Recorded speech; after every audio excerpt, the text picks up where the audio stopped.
Barangay LS 97.1 Forever! Mga kwento ng pag-ibig, kwento ng pag-asa at mga kwento ng buhay dito sa Barangay Love Stories. Love Stories.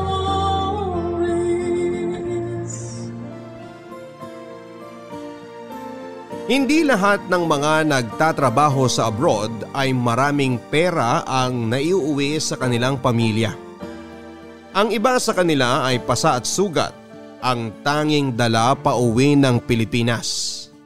At meron ding iba na malamig na katawan na lamang ang mayayakap ng kani-kanilang pamilya. Ikaw, kaya mo bang malayo sa pamilya mo? Mabigyan lang sila ng maginhawang buhay. Dear Papa Dudut, may iba't ibang klase ng miyembro ng pamilya at palaging merong isa na handang magsakripisyo para sa lahat. Yung kahit siya na lamang ang lumayo at mahirapan, mabigyan lang ng magandang buhay ang kanyang mahal na pamilya. Papa Dudut, bago ko po simula ng kwento na gusto kong ibahagi ay nais ko munang bumati ng isang magandang araw sa inyo at sa mga kabarangay natin na nakikinig ngayon. At sa gitna ng pandemyang pinagdaraanan natin, sana po ay palagi kayong nasa maayos at mabuting kalusugan. Dahil alam ko na bawat isa sa atin ngayon ay may kanya-kanyang pinagdaraanan na mabibigat na pagsubok. Papa Dudut, itago nyo na lamang po ako sa pangalang Cora. 35 years old at may negosyong babuyan dito sa Samar. Matagal niyo na rin po akong listener dahil mahilig talaga akong makinig ng radyo. At ang inyong programa na Barangay Love Stories talaga ang pinaka-paborito ko sa inyong istasyon. Sa totoo lang din po Papa Dudut ay matagal ko nang gustong sumulat sa inyo. Ngayon lang talaga ako nagkaroon ng oras at pati na rin ng lakas ng loob. Papa Dudut, 4 kaming magkakapatid at ako ang pangalawa. Masasabi ko po na hindi madali ang buhay namin sa probinsya kung saan kami magkakasamang nakatira dati ng mga kapatid ko. Maaga kasing namatay ang tatay namin at mag-isa na lamang si nanay na pilit na iginagapang ang aming pag-aaral noon. Marami siyang naging trabaho Papa Dudut. Nagbebenta ng karne ng baboy, ng mga inaani niyang gulay at umi-extra rin siya sa paglilista ng mga tumataya ng huweteng sa lugar namin. Noong pareho na kaming nasa kolehiyo ni Ate Eva ay palagi niyang sinasabi sa amin na mag-aral kami ng mabuti at huwag mag-aasawa kaagad. Na sabay-sabay daw naming pagtulungan na guminhawa ang buhay namin. Kaya lang Papa Dudut ay nabuntis po si Ate Eva ng boyfriend niya na hindi man lang namin nakilala ni nanay. Dahil hindi na ito ulit nagpakita pa sa ate ko. Huminto siya sa pag-aaral at pati na rin po ako dahil naging sensitibo ang pagbubuntis ni ate. At maraming gamot ang kailangan na bilhin para sa kanya. Mas naging mahirap po ang buhay namin noon Papa Dudut lalo na nang makapanganak na si Ate Eva. Kaya nang magkaroon ako ng opportunity na makapagtrabaho sa abroad bilang domestic helper, ay hindi ko na yon pinalampas pa. Gusto ko na kasi talagang magkaroon ng maayos na trabaho. Hindi para makaramdam naman ako ng ginhawa para sa sarili ko, kung hindi para mas maging maayos ang buhay ng pamilya ko. At kahit pa nga ayaw ni nanay na magtrabaho ako sa malayo ay naging buo pa rin ang desisyon ko Papa Dudut. Papa Dudut, dahil po sa maliit ang bahay namin at hindi naman kami gaanong kalaki na pamilya, ay masasabi ko na close po talaga kami sa isa't isa ng mga kapatid ko. Lalo na ng nanay ko. Ito ang kape mo, Cora. Salamat, Ate Eva. Ito rin ang kutsintao. Dala ni Bunso kanina, galing daw sa pinuntahan niyang birthday party ng kaklase niya. Ay, mukhang masarap yan ah. Pero ikaw ba ate? Nagmerienda ka na ba? Tapos na ako magkape kanina nung busy ka pa sa pag-iimpake ng mga gamit mo.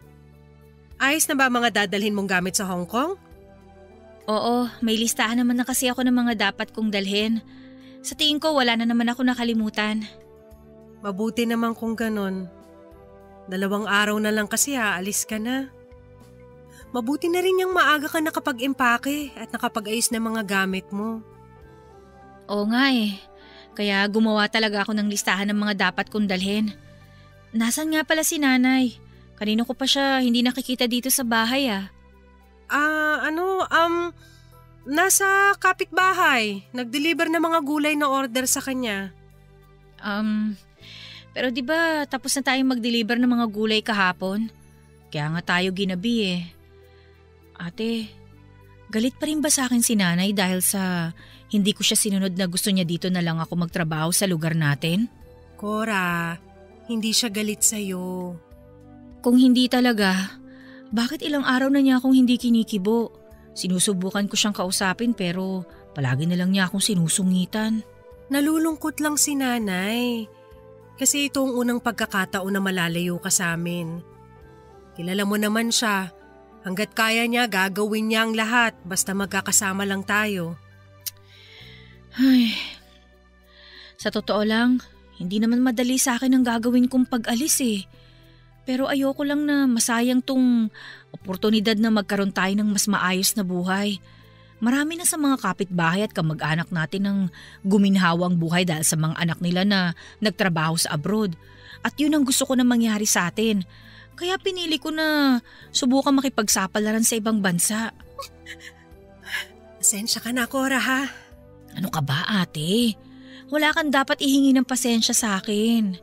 Ay, alam ko naman na kung hindi dahil sa akin, hindi ka magdedesisyon na lumayo para magtrabaho. Kung hindi ako nagkaanak ng maaga, hindi mangyayari to sa pamilya natin. Idagdag pa na sakitin talagang anak ko kaya hindi tayo nawawala ng malaking gastos dito sa bahay. Ate Eva, wala ka naging kahit na anong kasalanan. Lalo na ang anak mo.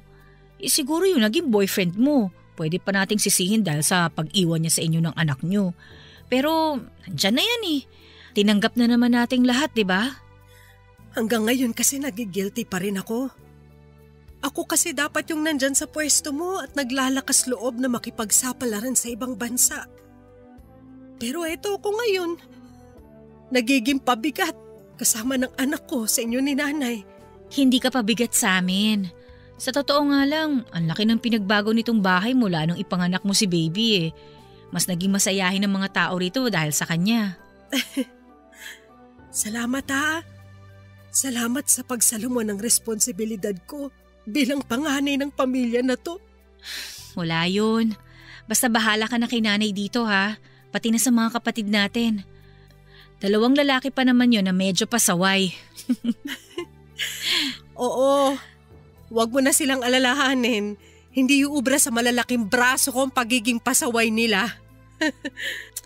Ay, sana bago ako umalis, hindi na masama ang loob sa akin ni nanay. Huwag kang mag-alala. Kakausapin ko siya mamaya. At mas paliliwanagan ko siya sa dahilan ng pag-alis mo. Mahal ka ni nanay, kaya sigurado ko na hindi ka niya matitiis.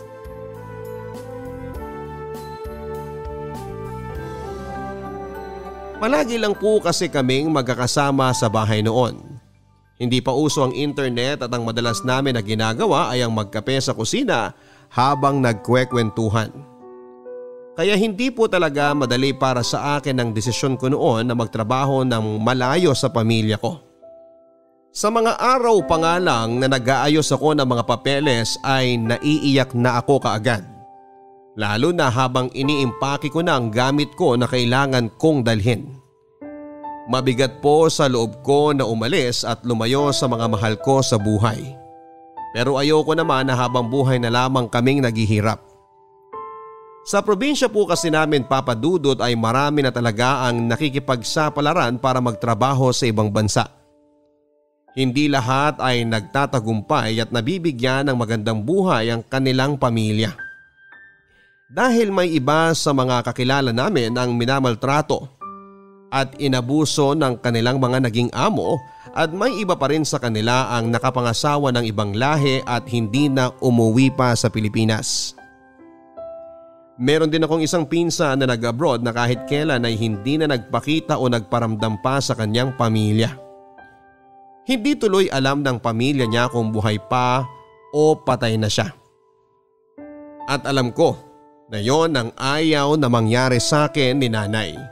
Ang mapahamak ako habang malayo ako sa kanila.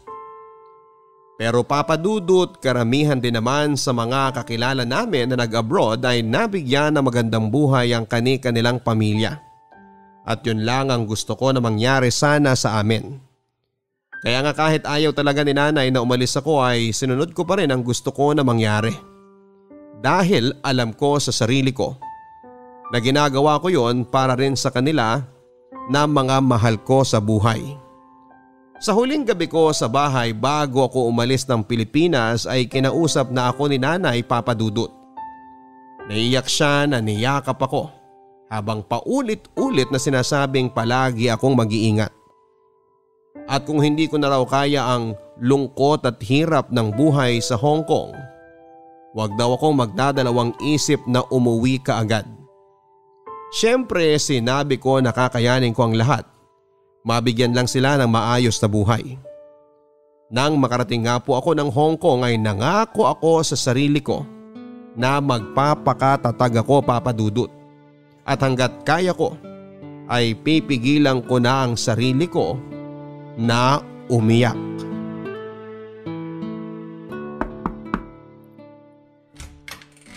Finally, you're here. Good afternoon, madam. I am Cora, your new maid here. I am the one who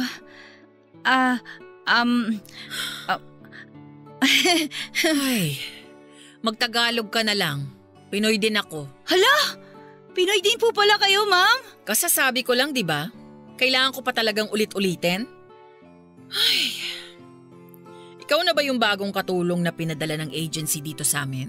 Opo, ako nga po. Pumasok ka na dito sa loob ng bahay. Salamat po, madam. Ruby ang pangalan ko. Kaya tawagin mo na lang akong Ma'am Ruby. Sige po, Ma'am Ruby. Mabuti po talaga at pareho po tayong Pinoy, ano? Dahil hindi na ho ako mahihirapan na mag-English dito sa bahay ninyo. Huwag kang masyadong matuwa dahil Chinese ang asawa ko. Kaya dapat mag-aral ka rin ng lengguwahe nila para magkaintindihan kayong dalawa. Medyo may alam na po ako sa mga basic na Chinese words. Inaral ko po yun bago po ako umalis ng Pilipinas. Mabuti naman kasi ayaw ng asawa ko ng katulong na tatanga-tanga. Ano nga ulit pangalan mo? Cora po. Okay, Cora. 2 lang kaming mag-asawa ang nakatira dito sa bahay. Pero meron kaming 3 pusa na kailangan mong alagaan dahil parang mga anak na namin sila. Ay, tamang-tama po dahil mahilig po talaga ako sa pusa. May 7 pusa po kami na alaga sa bahay namin sa probinsya. Kaya sigurado po ako na maaalagaan ko mabuti ang mga pusa ninyo. Pwede bang wag mo ngang ipinapare sa mga pusa ko dito sa mga alaga ninyong mababaho? Sigurado naman ako na mga pusaka lang yung mga alaga ninyo eh. At puro pulgas. Ganun na nga po, Ma'am Ruby. Kita mo na? Magkaiba ang mga pusa natin. Dahil ang mga pusa ninyo, malamang tira-tirang tinik at ulam lang ang kinakain nila. Ang mga pusa kasi namin ng asawa ko, lahat ng pagkain nila imported. At kagaya nga ng sabi ko kanina, parang anak na namin silang 3. Kaya bukod sa mga gawain dito sa bahay, kailangan na asikasuhin mong mabuti ang pusa namin ng asawa ko. Makakaasa po kayo, ma'am. Maya-maya lang pauwi na rin ang asawa ko. Kaya ayusin mo muna mga gamit mo para makapagsimula ka na ng dapat mong gawin dito sa bahay. Pero bago yon, ibigay mo muna ang passport mo sa akin. Po?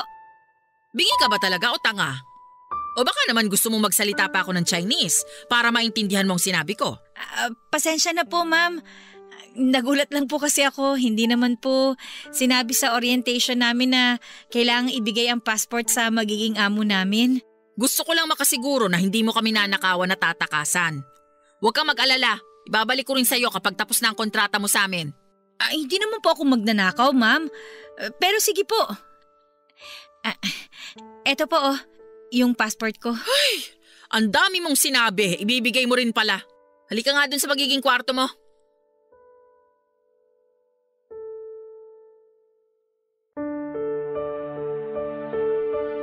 Papa Dudut, ayoko talagang ibigay ang passport ko kay Ma'am Ruby dahil alam ko na sa lahat ng mga gamit na dala ko sa Hong Kong, yon ang pinakamahalaga. Pero anong magagawa ko kung yon ang utos ng amo ko? Kaya kahit na hindi talaga ako sang-ayon ay sumunod na lamang ako sa gusto niya kaysa maggalit pa siya sa akin. Mukha kasing madaling magalit si Ma'am Ruby. Sa totoo nga lang ay natuwa ako noong una kong malaman na Pilipino rin pala siya. Sabi nga nila, di ba, sino-sino pa ba naman ang magtutulungan sa abroad kung hindi ang mga kapwa Pinoy lang din. Sa naging sitwasyon ko noon, Papa Dudut, ay hindi naman ako umaasa na magiging close kami ng amo ko o magiging magaan ang trabaho ko. Pero dahil Pilipino nga rin siya kagaya ko ay inaasahan ko na magiging mabait siya sa akin kahit na papaano. Pero hindi po nangyari yon. Mas mabigat at mas maganda pa nga po ang treatment sa akin ng asawa niyang Chinese. Dahil mabilis po talagang uminit ang ulo ni Ma'am Ruby lalo na pagdating sa mga pusa niya. Gusto niya kasi kapag nakakauwi na silang mag-asawa ng bahay galing sa kanyang trabaho ay wala siyang kahit na anong kalat na makikita o ihi ng pusa na maaamoy sa loob ng bahay. Kapag hindi ko kaagad nalinisan ang litter box ng mga ito ay sumisigaw na kaagad siya sa galit. Kapag naaabutan niya na walang laman ang lalagyan ng pagkain ng mga pusa ay abot langit na ang pagmumura niya sa akin. At may mga pagkakataon din noon na sa sobrang galit niya ay halos ingod-ngod na niya ako sa litter box na may dumi pa at ihi ng mga pusa. Minsan ay inaawat na si Ma'am Ruby ng asawa niya dahil sa ginagawa niya sa akin. Pero madalas ay wala rin itong pakialam kahit saktan pa ako ng pisikal ng amo kong babae. Noong ko na-realize, Papa Dudut, na mahirap pala talaga ang magtrabaho sa abroad. Lalo na kung ang makakasama mo sa trabaho ay parang hindi tao ang pagturing sa'yo. Barangay Love Stories. Barangay Love Stories. Ang mga Kapuso shows mapapanood at mapapakinggan din abroad via GMA Pinoy TV, GMA Live TV at GMA News TV channels. Para mag-subscribe, visit www.gmapinoytv.com. Follow us at GMA Pinoy TV on Facebook, Twitter, Instagram, YouTube, Viber, and TikTok for the latest updates on Kapuso programs, artists, events, promos, and more. Salamat, Kapuso! Papa Dudut, sa mga unang buwan na pagtatrabaho ko sa Hong Kong ay nakakilala na rin ako ng iba pang kapwa ko na OFW. Nakakasabay ko sila sa pamamalengke o kaya ay kapag dinadala ko sa grooming center ang mga alagang pusa ni na Ma'am Ruby. Nagkakapalitan kami ng mga kwento tungkol sa buhay namin sa Pilipinas hanggang sa buhay namin sa Hong Kong. Nalaman ko noon, Papa Dudut, na karamihan pala sa kanila ay Chinese ang mga employer. Pero wala raw silang nagiging kahit na anong problema. Mabait daw kasi ang mga amo nila at halos pamilya na rin ang turing sa kanila. Sa kanila ko rin nalaman na madalas daw talagang mangyari na mapanakit at mapang-abuso ang mga amo na Pinoy din. Hindi naman daw nila nilalahat na masama ang ugali ng mga Filipino na umasenso sa Hong Kong. Pero madalas lang daw talaga na mangyari na sa Hong Kong na kapag umasenso ang buhay ng isang Filipino ay bumababa na ang tingin niya sa kapwa niya Pinoy.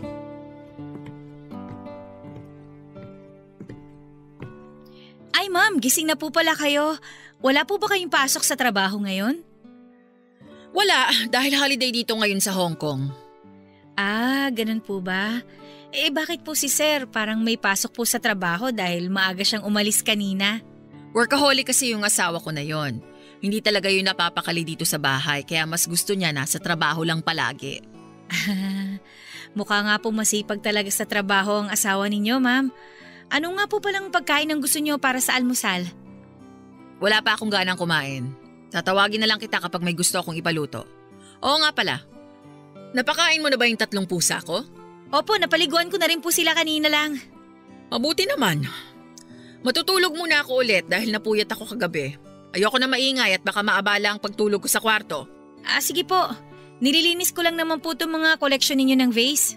Ingatan mong mabuti ang ginagawa mo dyan dahil mamahalin yan. Baka hindi kita pakainin ng 1 linggo kapag may nabasag ka sa mga yan. Opo, ma'am. Maingat ko naman po itong nililinis palagi. O siya, babalik na ako sa kwarto ko. Sige po. Ang gaganda talaga nitong mga koleksyon ni na ma'am. Sigurado ako na magugustuhan din ni nanay kapag nagkaroon kami kahit isa lang ito sa bahay namin. Pero asa naman ako na makakabili ako ng kahit isa man lang na ganitong flower vase? Hala, naku! Tinalo na ng mga pusa yung isang vase! Naku! Ano bang ingay yon? Ang sabi ko, di ba, huwag mong istorbohin ang tulog ko? Ay, teka, bakit may basag na vase dito? Ma'am Ruby, hindi po akong may kasalanan. Lintik kang babae ka? Ang sabi ko sa'yo, ingatan mo ang mga yan, di ba? Alam mo ba kung magkano ang halaga ng vase na yan? Pero hindi naman po talaga ako may kasalanan. Sino? Ikaw lang naman ang tao dito sa sala. Yung ano po, yung isang pusa po ninyo na bigla na lang pong tumalon. Nasagi po niya yung vase kaya nalaglag po mula sa lalagyan. At sisisihin mo pa talaga ang mga pusa ko? Ha? Aray! Aray, Ma'am Ruby! Huwag niyo naman po akong hampasin! Nasasaktan po ako!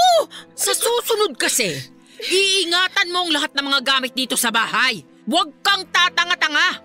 Dahil binabayaran ko ang bawat minuto ng paghinga mo dito sa loob ng pamamahay ko. Naiintindihan mo ba yan? Aray! Sumagot ko! Huwag kang magbingi-bingihan! Opo, naririnig ko po! Bitiwan niyo na po yung buhok ko, ma'am! Aray ko! Ayan! Linisin mo na yung kalat na yan, ha? Kakaltas ko talaga sa sweldo mong nabasag na vase na yan! Leche ka talagang babae ka! Kaya aga-aga, hindi ako makapagpahinga na maayos dahil sa iyong alimal ka! Papadudot, ganun po madalas si Ma'am Ruby sa akin. Kapag mainit ang ulo niya o nakagagawa ako ng kaunting pagkakamali ay sinasaktan niya po ako kaagad ng pisikal. Kahit nga po hindi naman talaga ako ang nagkamali at ang mga pusa niya talaga ang may kasalanan. Kagaya na lamang ng pagkabasag ng isang flower vase nila ay sa akin niya pa rin ibinuntong ang galit niya. Kapag hindi niya ako sinasaktan ay minumura naman niya ako. Sinasabihan niya ako ng masasakit na salita kagaya ng mahirap lang daw ako, patay gutom, ambisyosa at kung ano-ano pa. Lahat ng iyon ay tinanggap ko na lamang, Papadudot, hindi dahil sa totoo, kung hindi dahil wala naman po akong ibang choice. Siya ang amo ko at alam ko na kailangan ko siyang irespeto. Kahit halos hindi na niya ako nirerespeto bilang tao. Kahit nga po kinukwento ko yon sa mga kaibigan ko na OFW ay galit na galit sila sa amo ko. Ang mga amo po kasi nilang Chinese ay maganda at maayos talaga ang pakikitungo sa kanila. Kaya hindi ko rin sila masisisi kung makaramdam sila ng awa sa sitwasyon ko. Akala ko ay swerte talaga ako na kapwa Pinoy ang amo ko, pero hindi po pala. Dahil kahit pareho kami ng lahi at bansang pinanggalingan ay hindi naman kami pareho ng tingin sa kapwa namin. Dahil masyado po talagang mataas ang tingin ni Ma'am sa kanyang sarili at estado ng buhay niya sa Hong Kong.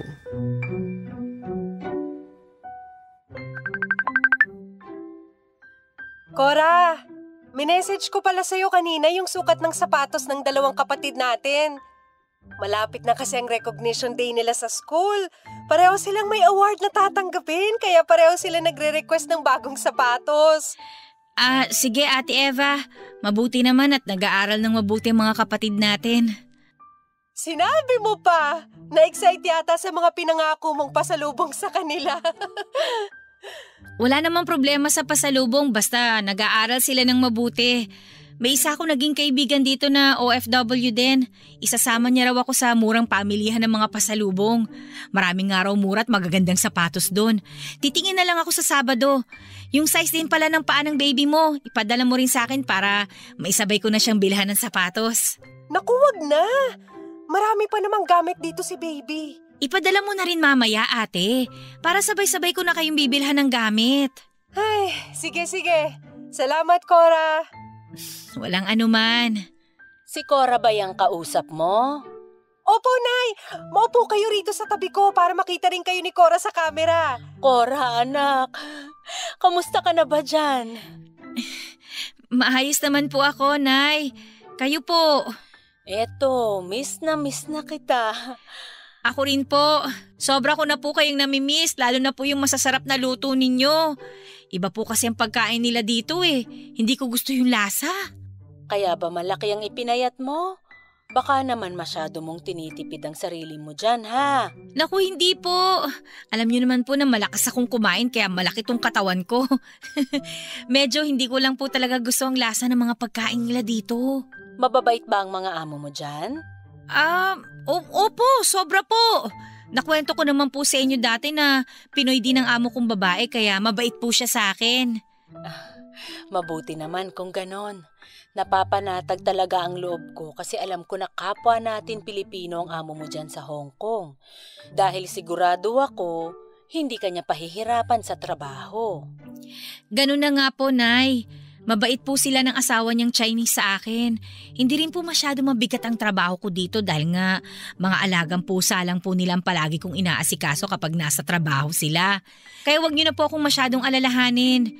Mabuti po talagang sitwasyon ko dito sa Hong Kong. Basta aalagaan mo palagi ang sarili mo dyan, ha? Wag na wag mong pababayaan ang kalusugan at katawan mo. Tandaan mo na hindi mo kami kasama dyan para maalagaan ka namin pag nagkasakit ka. Wag po kayong mag-alala, Nay. Dahil parang pamilya na po ang turing sa akin ng mga amo ko dito. Kayo din po palagi kayong mag-iingat dyan, ha? Oo, anak. Palagi kitang sinasama sa panalangin ko. Na sana makauwi ka na at magkasama-sama na uli tayo na buong pamilya. Mangyayari rin po yan. Konting tiis lang po at magkakasama-sama rin tayo ulit. Mahal na mahal ko po kayo, Nay. Sobra-sobra po. Papa Dudut, kahit kailan ay hindi ko po sinabi sa pamilya ko ang tungkol sa tunay na ugali ng mga amo ko. Palagi ko pong ikinukwento sa kanila na mabait ang mga amo ko, lalo na si Ma'am Ruby dahil pareho kaming Pinoy. Gumagawa po ako ng kwento para lamang hindi sila mag-alala sa akin. Kilala ko po kasi si Nanay. Hindi siya mapapakali kapag nalaman niya ang totoong kalagayan ko sa Hong Kong. Kaya palagi ko na lamang pong binibida ang mabubuting ginagawa sa akin ng mga amo ko kahit na hindi naman totoo. Tinitipid ko rin po noon ang sarili ko, Papa Dudut, mula sa mga pagkain na kailangan kong bilhin hanggang sa mga gamit na kailangan ko para sa sarili ko. Hanggat maaari ay hindi talaga ako gumagastos. Kahit pa nga kapag day off ko sa trabaho at lumalabas kami ng mga kaibigan ko na kapwa ko OFW, hindi talaga ako bumibili ng mga pagkain na para sa akin. At dahil naaawa sila sa sobrang pagtitipid na ginagawa ko, nililibre na lamang ako habang pinapaalala sa akin na dapat daw ay isipin ko rin ang sarili ko at huwag puro ang ibang tao o pamilya ko. Ang sa akin lang po, Papa Dudut, pamilya ko naman po ang dahilan kung bakit ako nagtatrabaho noon sa malayo. Kaya alam ko na walang masama kung unahin ko sila kahit madalas ay nahihirapan na talaga ako. Papa Dudut, iniiwasan ko po talaga na uminit ang ulo ng mga amo ko, lalo na si Ma'am Ruby kapag nasa bahay siya. Siya po talaga kasi ang mabigat ang kamay at masakit kung magbitaw ng mga salita. Kaya naman mas pinagbuti ko pa ang pagtatrabaho ko sa kanila. Ayaw na ayaw po kasi ni Ma'am Ruby na nakikitang wala akong ginagawa sa bahay kahit tapos na ang lahat ng mga dapat kong gawin. May pagkakataon kasi noon Nakakatapos ko lang maglaba ng mga carpet at saglit lamang akong nagpahinga ay naabutan niya akong nakaidlip sa kinakaupuan ko. Hinila niya ang buhok ko at pagkatapos ay binuhusan ng isang baso ng tubig ang mukha ko. Sinabihan niya pa ako na wala daw akong karapatang magpahinga dahil oras daw ng trabaho ko at binabayaran na raw nila ang bawat minuto ko. Kaya naman sa tuwing nasa bahay sina Ma'am Ruby ay hindi talaga ako tumitigil sa pagkilos. Paulit-ulit kong nililinis ang sala, binabrush ang tiles ng sahig sa banyo o kaya naman ay pinupunasan ang mga gilid ng bintana. Hindi naman po kalakihan ang bahay ni na Ma'am Ruby Papa Dudut. May isang palapag lang po yun at 2 kwarto. Pero araw-araw talagang chinecheck ni Ma'am Ruby ang bawat sulok ng bahay. Kaunting alikabok lamang na makita niya kahit sa mga bintana ay halos isubsob na niya ang mukha ko roon. Minsan pa sa sobrang galit niya ay inihilamos niya ang mukha ko sa maruming basahan na ginamit kong pamunas sa sahig. At wala po akong nagawa noon kundi ang umiyak na lamang. Sinasabi na sa akin ng mga kaibigan kong OFW na umalis na raw ako kina Ma'am Ruby dahil sobra ang pagmamaltrato nito sa akin. Pero ayoko namang gawin yon, Papa Dudut. Ayoko mawalan ng trabaho at hindi matupad ang pangako ko sa pamilya ko na bibigyan ko sila ng maayos na buhay.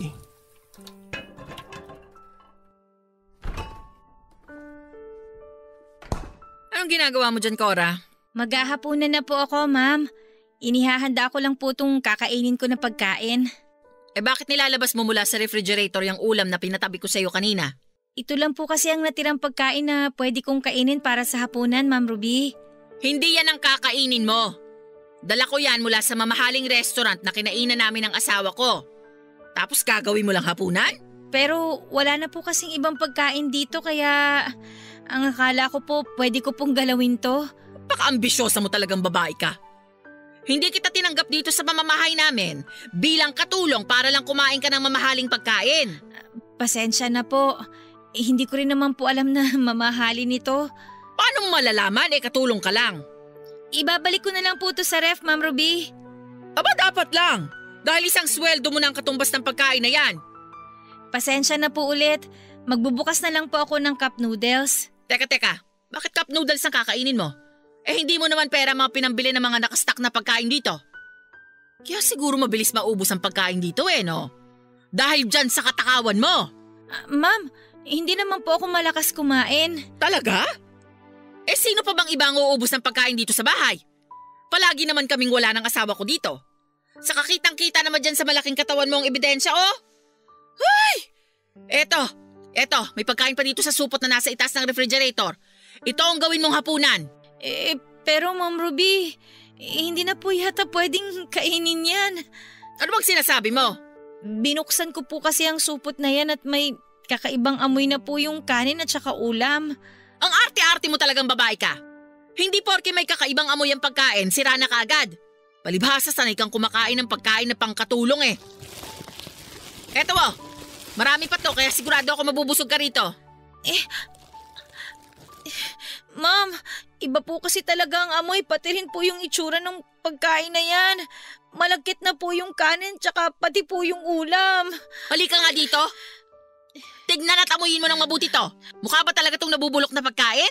Wala naman po akong sinabi na nabubulok na yan Ang sabi ko lang po, hindi na po maganda yung itsura tsaka amoy. Bakit kasi hindi mo muna tikman? Ma'am, bitiwan niyo po yung buhok ko. Nasasaktan po ako. Eto tikman mo nang malaman mong hindi pa talaga to sira. Ngumanga ka. Nga! Aray ko! Ma'am! Mama, ayoko! Ngumanga ka! Sige po, hindi na lang po ako kakain. Ayaw mo ngumanga ha? Ayan! Sinin mo! Eto! Lamunin mo! Lamunin mo lahat! Kasi patay gutom ka naman, di ba? Ma, please po! Tama na po! Ayoko po talaga nito! Eto pa! Kainin mo itong lahat ng to nang hindi naman nasasayang ang mga pagkain dito sa bahay. Eto, lunukin mo lahat. Sayong-sayo na to.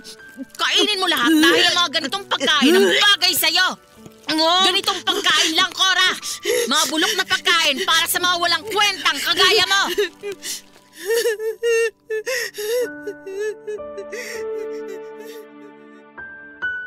Papa Dudut, hindi naman po talaga ako malakas kumain lalo na mula nang makarating ako sa Hong Kong dahil alam ko na kailangan kong tipirin ang sarili ko. At mas lalong hindi rin po ako pihikan o maarte pagdating sa mga kinakain ko. Ang pagkain kasi na pilit na pinapapasok ni Ma'am Ruby noon sa bibig ko ay ang laman ng supot na halos 3 araw nang nasa ibabaw ng refrigerator. Palagi kong tinatanong sa kanya noon kung hindi ko pa ba itatapon ang supot na yon. Pero ang sinasagot niya lang sa akin ay hayaan ko lang sa ibabaw ng ref. Akala ko pa noon, Papa Dudut, ay may pagbibigyan siya na may alagang baboy dahil parang kaning baboy na po talaga ang pagkain na yon. Malagkit, mamasa-masa at hindi talaga kaaya-aya ang amoy. Nalasahan ko pa pati na rin ang hindi kaaya-ayang lasa noon dahil pilit nga po yung pinakain sa akin ni Ma'am Ruby. Halos masuka-suka na rin ako nang iwanan niya akong umiiyak. Hindi ko talaga alam, Papa Dudut, kung bakit ganon ang pagtrato niya sa akin. Naging madalas na rin po kasi ang pagpapakain niya sa akin ng mga panis na pagkain at minsan pa nga po ay mga tira-tirang pagkain ng mga pusa niya na pilit niya namang ipinapakain sa akin noon. Kaya madalas, hindi na lamang po ako naghahapunan at tinitiis ko na lang ang gutom ko kaysa kainin ang pagkain na alam kong hindi naman para sa tao. Tiniis ko ang lahat ng kalupitan sa akin ng amo ko, Papa Dudut, dahil wala rin naman akong ibang pagpipilian. Ayoko pa talagang sukuan ang trabaho ko at umuwi ako ng talunan sa pamilya ko. Kaya desidido pa rin ako noon na tiisin ang lahat ng pagpapahirap sa akin ng amo ko. Nagawa ko naman yon ng halos 1 taon, Papa Dudut. Kahit mas naging mapanglait at mapanakit sa akin si Ma'am Ruby ay tinanggap ko lang ang lahat ng yon. At ang palagi kong ginagawang inspirasyon para maging matatag ako ay ang pamilya ko. Hanggang sa isang araw, Papa Dudut, ay nakaramdam ako ng mabigat sa dibdib ko. At hindi ako mapakali habang naglilinis ng bahay. Buong gabi kasi akong hindi nakatanggap ng text o tawag mula sa pamilya ko na nasa Pilipinas. At para sa akin ay hindi po normal yon. Hanggang sa wakas ay tumawag na nga sa akin ang kapatid ko.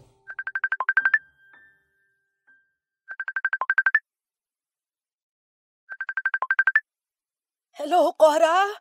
Ate, mabuti naman na tumawag ka na. Kagabi pa ako text ng text sa inyo pero ni isang reply. Wala naman akong natatanggap.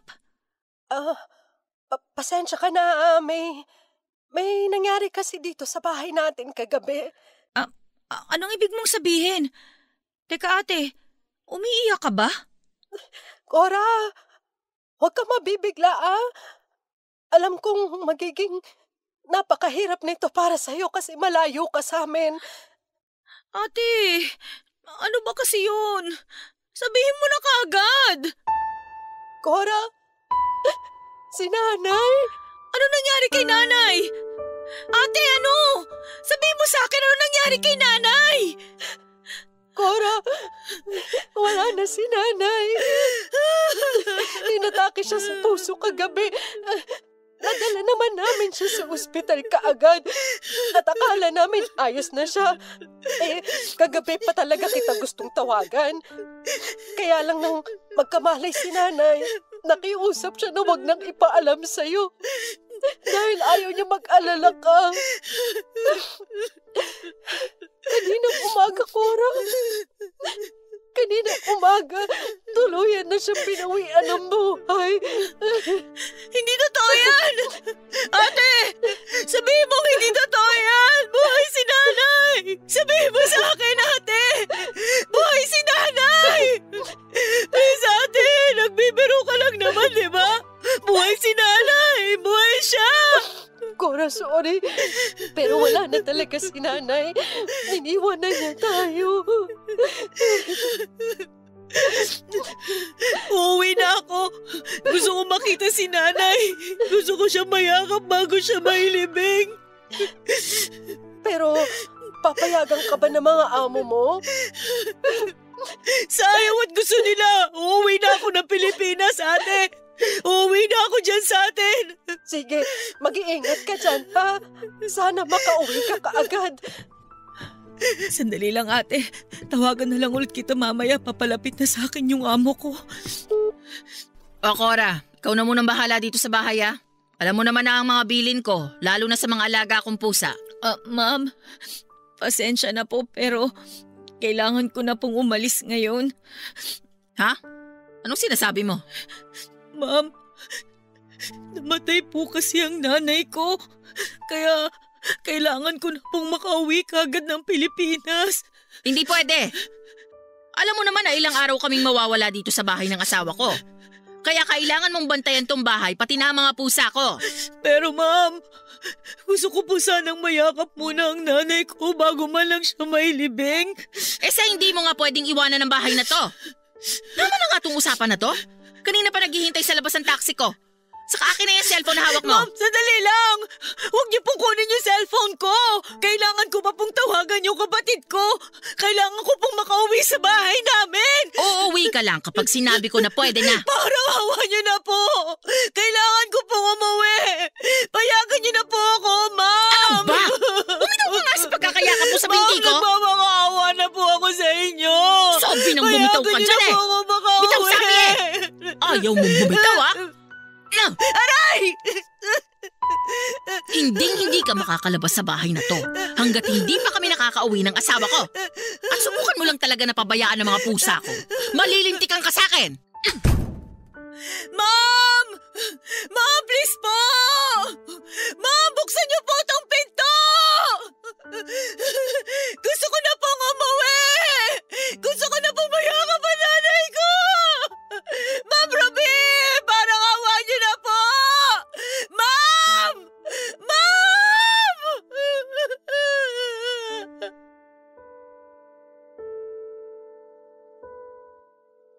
Papadudot kahit na anong sigaw at pagmamakaawa ko ay hindi na binuksan pa ni Ma'am Ruby ang pintuan.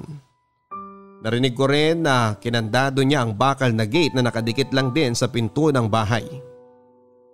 Sinubukan ko pang buksan ang mga bintana pero lahat po yun ay bakal at nakakandado rin. Para bang sinigurado ni Ma'am Ruby na kapag umalis sila ay hindi ako makakaalis ng bahay. Hindi ko alam kung ganun ba talaga sila sa lahat ng mga nagiging kasambahay nila sa bahay na yon. Yung tipong kapag wala sila at nagkaroon ng aksidenteng sunog sa loob ng bahay ay wala na akong magagawa kung hindi ang panoorin na lamang ang sarili ko na nilalamon ng apoy hanggang sa malagutan ng hininga. Doble din ang bigat at sakit na nararamdaman ko noon, Papadudot, ni hindi man lang ako makatawag sa bahay namin dahil kinuha ni Ma'am Ruby ang cellphone ko at pinutol niya ang linya ng telepono. Gustong gusto ko na talagang makauwi noon. Gustong gusto ko nang makita at mayakap ang nanay ko. Pakiramdam ko kasi ay biglang nawala ng saysay at dahilan ang lahat ng sakripisyo at paghihirap ko. At ng mga oras na yon ay isa na lamang talaga ang gusto kong gawin. Ang makaalis sa impyernong bahay na yon at makauwi sa Pilipinas para mayakap ko na si nanay. Barangay Love Stories. Barangay Love Stories. Ang mga Kapuso shows mapapanood at mapapakinggan din abroad via GMA Pinoy TV, GMA Live TV at GMA News TV channels. Para mag-subscribe, visit www.gmapinoytv.com.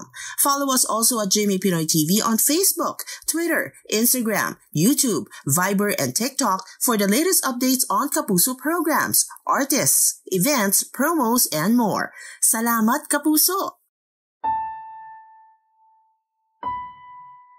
Papadudot sa ilang araw na nakakulong ako sa bahay ni Ma'am Ruby ay halos mabaliw na po ako. Halo-halo na po kasi ang nararamdaman ko noon. Isama na po ang matinding gutom dahil wala pong iniwan na pagkain si Ma'am Ruby na para sa akin kahit na cup noodles lang. Dumating po ako sa point na nakikisalo na po ako sa mga kinakain na cat food ng mga pusang inaalagaan ko. Tanging yun lang kasi papadudot ang pagkain na pwede kong kainin ng mga oras na yon. Pumasok din sa isipan ko ang tapusin na lamang ang buhay ko. Pero pilit akong nagpakatatag. Kahit na wala na ang nanay ko ay nandyan pa rin ang mga kapatid ko. At alam ko na gusto ni nanay na mabuhay ako para sa kanila. Kailangan kong magpakatatag dahil may uuwian pa akong pamilya sa Pilipinas. Yon ang paulit-ulit kong sinasabi noon sa isipan ko para lamang hindi ako panghinaan ng loob. Para lang makaya ko pa ang pangyayari sa akin ng mga panahon na yon. Hindi ako mamamatay sa Hong Kong. Yon ang pinangako ko sa sarili ko, Papa Dudut. Cora! Hoy Cora, gumising ka! Ma'am, nakauwi na po pala kayo. Obvious ba? Kaya nga ginigising kita, di ba? Pasensya na po, ma'am. Nakatulog po kasi ako dito sa sala pagkatapos kong maglinis ng buong bahay. Pero napakain ko na rin po mga alaga ninyong pusa. Mabuti naman. Heto na ang cellphone mo. Heto na rin ang sweldo mo para sa buwan na to. May dagdag na yan ha. Kaya huwag ka na magdrama dyan. Salamat po, ma'am. Salamat po talaga. Magpapahinga muna ako sa kwarto ko. Kaya huwag kang gagawa ng kahit anong ingay. Ang asawa ko, mamayang gabi pa ang uwi. Sige po, ma'am. Ako na po ang bahalang mag-ayos ng mga gamit ninyo dito. Tatawagan ko lang po sandali ang kapatid ko sa Pilipinas. O siya, sige.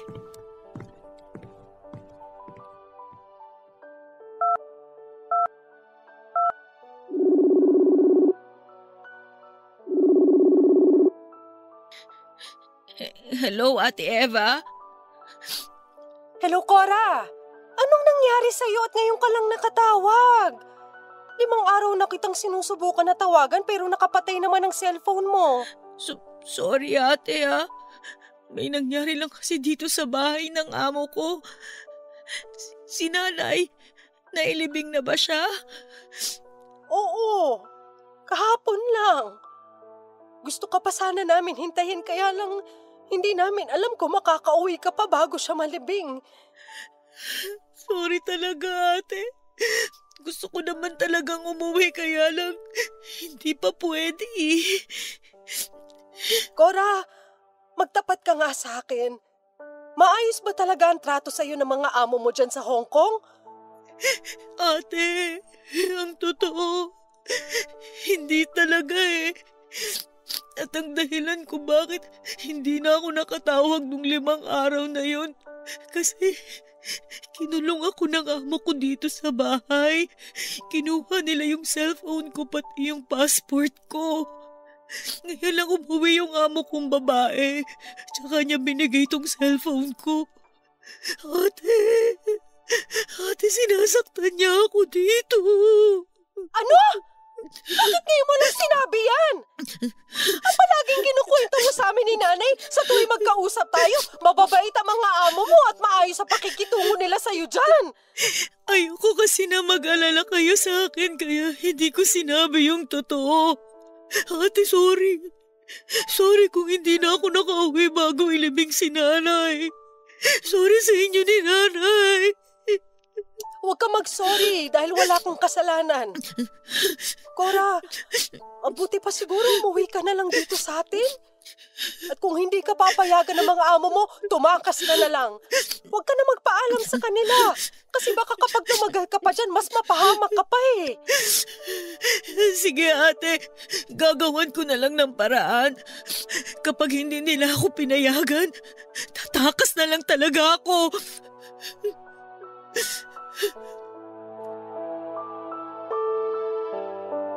Papadudot, naglakas loob pa rin akong magpaalam sa mga amo ko na uuwi na ako ng Pilipinas. Pumayag ang amo kong lalaki, lalo na nang malaman niya na patay na ang nanay ko. Pero hindi pumayag si Ma'am Ruby at sinabi niya na kailangan ko raw munang tapusin ang kontrata ko kung hindi ay idedemanda niya ako. Nagmakaawa ako noon sa kanya, Papa Dudut. Lumuhod ako at umiyak para payagan niya pero matigas ang desisyon niya na hindi ako payagang makauwi. Malaki na raw ang gastos nila sa akin kaya kailangan ko raw tapusin ang kontrata ko. Muli niya ring kinuha ang aking cellphone at hindi na binalik pa. At nang umalis sila kinabukasan para pumasok ay kinandadong muli ni Ma'am Ruby ang lahat ng pintuan at bintana para masigurado na hindi ako makakatakas. Pero desidido na talaga akong makauwi ng Pilipinas noon, Papa Dudut. Kaya naman habang wala ang mga amo ko sa bahay, pinasok ko ang kwarto nila para kunin ang passport ko.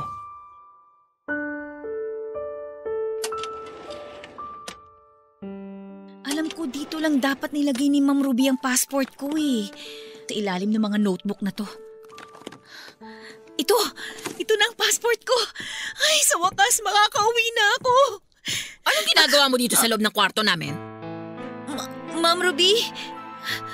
Tinatanong kita kung bakit nandito ka. Hindi ba sabi ko wag na wag kang papasok dito sa loob ng kwartong to kung wala kami dito sa bahay? May kailangan lang po kung kunin na gamit ko. Sandali lang. Bakit mo kasi ang cabinet ko?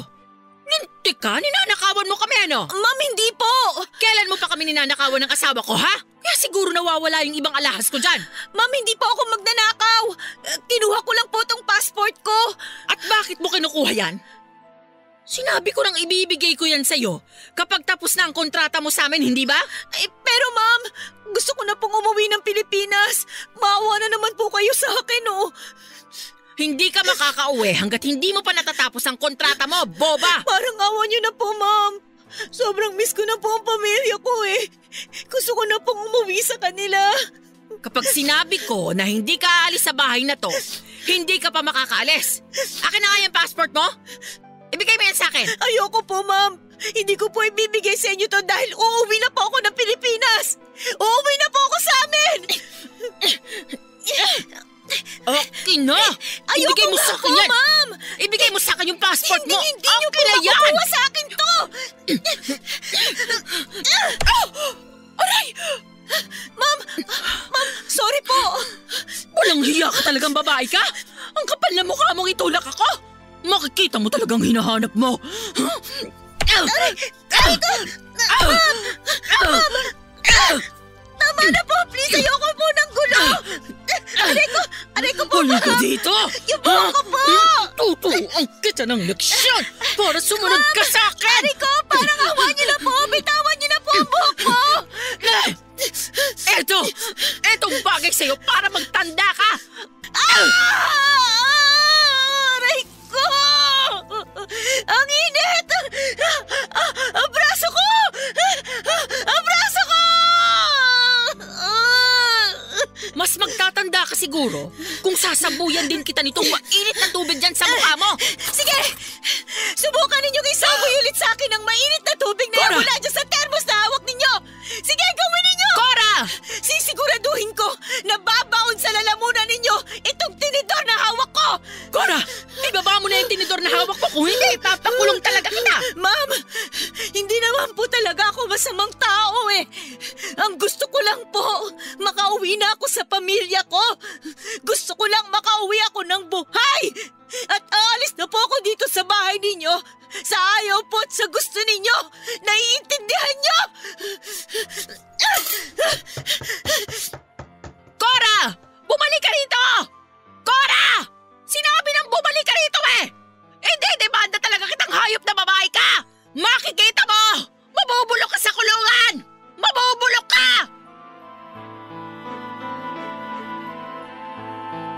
Papadudod sa kabila ng sakit na naramdaman ko sa braso ko dahil sa pagbuhos ni Ma'am Ruby sa akin ng mainit na tubig mula sa thermos, ay nagawa kong tumakbo palabas pagkatapos kong bitawan ang tinidor na itinusok ko sa kanya. Alam ko na may mali sa ginawa ko, pero ipinagtanggol ko lamang ang sarili ko. Gustong gusto ko lang din talagang makauwi na sa Pilipinas at sa bahay namin. Kaya halos yakapin ko na ang passport ko habang tumatakbo palayo kina Ma'am Ruby Dumiretso ako sa bahay ng isang kaibigan ko na OFW at humingi ako ng tulong sa kanya. Nagkataon naman Papa Dudut na naroon din ang amo niyang Chinese. Mabait ang amo ng kaibigan ko at awang-awa siya nang malaman niya ang lahat ng sinapit ko kay Ma'am Ruby. Papa Dudut, sinamahan po nila ako sa presinto upang makapagsampa ng kaso kay Ma'am Ruby dahil sa pananakit nito sa akin. Pero sa kasamaang palad ay nauna sa akin si Ma'am Ruby na gawin yon at gumawa pa siya ng kwento para mapasama ako. Sinabi niya na self-defense lang daw ang ginawa niya na pagbuhos sa akin ng mainit na tubig dahil sa pagnanakaw ko sa bahay nila at pagtuto ko sa kanya ng tinidor na hawak ko noon. Ilang araw din po akong nakulong sa Hong Kong, Papa Dudut, dahil sa mga inimbentong kasinungalingan ni Ma'am Ruby. Mabuti na lang po talaga at mabait ang naging amo ng kaibigan ko. Sa awa niya po sa akin ay tinulungan niya ako na makalabas ng kulungan. Hindi rin po ako pinabayaan ng agency ko kung saan ako nagtatrabaho noon. Gumawa rin po sila ng paraan para matulungan ako habang nasa Hong Kong ako. Itinuloy ko rin po ang pagsampa ng kaso kay Ma'am Ruby sa tulong po ng agency ko at sa Chinese na amo ng kaibigan kong OFW. May oras po noon na gusto ko nang makipag-areglo kina Ma'am Ruby at bayaran na lang po ako para iatras ko ang demanda. Pero kinumbinsi po ako ng amo ng kaibigan ko na huwag pumayag. Papa Dudut, mahigit kalahating taon din pong tumakbo ang kaso at sa huli ay si Ma'am Ruby ay nakulong nang mapatunayan na ako ang nagsasabi ng katotohanan. Sobrang laki po ng pasasalamat ko sa Chinese na amo ng kaibigan ko at pati na rin sa agency ko. Nakauwi rin ako ng Pilipinas noon kahit papaano ay may dalang pera dahil sa naipon ko. At nang makauwi ako sa bahay namin ay halos humagulhol akong niyakap ng mga kapatid ko. Paulit-ulit akong humingi ng tawad sa kanila dahil sa pagsisinungaling ko. At dahil hindi ko natupad ang pangako ko na gagawin ko maginhawa ang buhay namin. Sinabi naman ni Ate Eva na wala akong dapat na ihingi ng sorry dahil hindi ko kasalanan ang mapait na kapalaran na dinanas ko sa Hong Kong. Halos madurog naman ang puso ko sa lungkot nang unang beses akong dumalaw sa puntod ni nanay. Napakasakit para sa akin, Papa Dudut, na hindi ko na siya kailanman mayayakap pa. Nangako naman ako sa kanya na hindi ko pababayaan ang mga kapatid ko. Pangako na halos 15 taong ko nang tinutupad. Dahil kahit may sari-sarili na kaming pamilya ngayon, ay ginagawa ko pa rin ang lahat ng makakaya ko para makatulong sa mga kapatid ko. Siguro nga, Papa Dudut, ay hindi talaga lahat ng nakikipagsapalaran sa abroad ay gumiginhawa ang buhay. At kasama man ako sa mga hindi pinalad na swertehin, ang mahalaga ay nakabalik ako ng buhay sa Pilipinas at muli kong nayakap ang mga kapatid ko. Dito ko na rin po tinatapos ang sulat ko, Papa Dudut, at muli ay maraming salamat sa pagbabasa nito. More power and God bless po sa lahat ng bumubuo ng inyong programa. Ang inyong kapuso at kabarangay forever, Cora. Mga kwento ng pag-ibig, kwento ng pag-asa at mga kwento ng buhay dito sa Barangay Love Stories. Love Stories. Forever.